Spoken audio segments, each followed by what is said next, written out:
दोस्तों नमस्कार, मैं एडवोकेट महेंद्र पटेल। आज हम बात कर रहे हैं तमिलनाडु चुनाव की, क्योंकि तमिलनाडु में जिस विचारधारा की ओर देश एवं तमिलनाडु की राजनीति बढ़ रही है, उसमें स्पष्ट रूप से दिख रहा है कि अब आने वाले समय में हमारे देश की राजनीति कैसी होगी। क्योंकि जिस स्तर से तमिलनाडु का चुनाव होगा और उसका रिजल्ट जैसा निकलेगा, उसी तरीके से पूरे भारत की राजनीति का मुख्य रूप या फिर कहें तो मुख्य चेहरा होगा कि आगे अब किस दिशा की राजनीति हमारे देश में होगी। क्योंकि तमिलनाडु के चुनाव में जब से चुनावों की घोषणा हुई है और वहां पर प्रचार प्रसार हुआ है और जिस गति से वहां पर सामान्य वर्ग के ब्राह्मण समाज को जिस तरीके से पीछे छोड़ा जाता रहा है, और वहां की जो मुख्य पार्टियां हैं, चाहे वह एनडीए गठबंधन हो चाहे इंडिया गठबंधन, इन दोनों गठबंधनों की पार्टियों ने एक समाज को वहां पर एक भी टिकट नहीं दी है। तो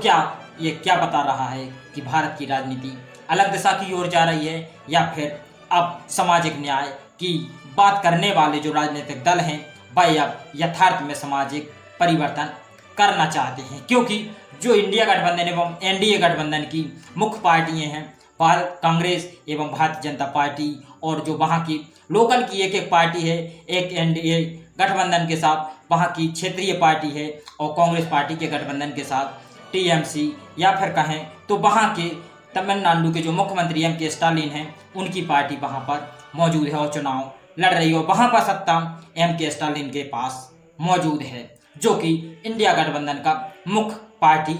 मौजूद है वहाँ पर चुनाव के लिए एवं सत्ता में। तो उन्होंने हमारे देश की जो राजनीति थी उसको अलग दिशा की ओर मोड़ दिया है। क्योंकि वहाँ पर जो बड़ी बड़ी पार्टियां हैं, एक भी पार्टी ने ब्राह्मण समाज का एक भी नेता वहाँ पर टिकट वितरण में योगदान, या फिर कहें तो एक भी टिकट ब्राह्मण समाज के नेता को नहीं दी है। क्या अब हमको आगे की भारत की राजनीति इसी दिशा की ओर देखने को मिलेगी? क्योंकि जैसा नतीजा तमिलनाडु में निकलेगा, वैसे ही आने वाले चुनाव में वहाँ पर हमारा जो मुख्य रूप से सबसे बड़ा राज्य उत्तर प्रदेश है, वहाँ पर भी हमको देखने के लिए मिलेगा। क्योंकि जो तमिलनाडु में सभी पार्टियों ने ब्राह्मण समाज के नेताओं से जो किनारा किए हुए हैं और ये बता दिया है कि हम भी ब्राह्मण समाज के पक्ष में नहीं हैं, और जो दिशा की ओर भारत की राजनीति बढ़ेगी और जिस विचारधारा से आगे बढ़ेंगे, उसी विचारधारा से भारत देश की सभी पार्टियां आगे बढ़ेंगी। क्योंकि जिस तरीके से इंडिया गठबंधन तो स्पष्ट रूप से कह रही थी कि हम सामाजिक न्याय की बात करते हैं और हम SC ST OBC की बात करते हैं, और जो भारतीय जनता पार्टी का कोर वोटर है, जो ब्राह्मण समाज है, वहाँ पर 3% वो भारतीय जनता पार्टी का कोर वोटर था। तो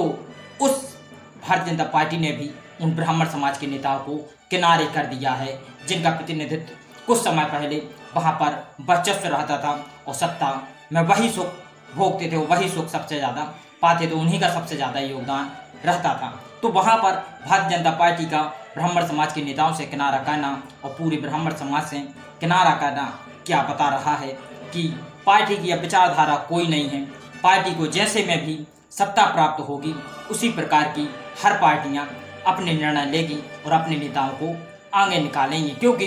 जो परिदृश्य हमको तमिलनाडु में दिख रहा है, वही परिदृश्य अब आगे आने वाले चुनाव मध्य प्रदेश, गुजरात, छत्तीसगढ़, उत्तर प्रदेश और अलग अलग राज्यों के अलग अलग चुनाव में हमको देखने के लिए मिलेगा। क्योंकि जो PDA की वो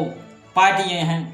या पर कहें जो मुख्य रूप से वहाँ पर जो लोकल की राजनीति करने वाली पार्टियां हैं, चाहे उत्तर प्रदेश की समाजवादी पार्टी हो, वह स्पष्ट रूप से कहती है कि हम PDA की राजनीति करते हैं। तो अब आगे हमको सबसे ज़्यादा महत्वपूर्ण अगर कोई राजनीति देखने के लिए मिलेगी तो हमको अब PDA की राजनीति मिलेगी, और इस PDA के ग्रुप में सभी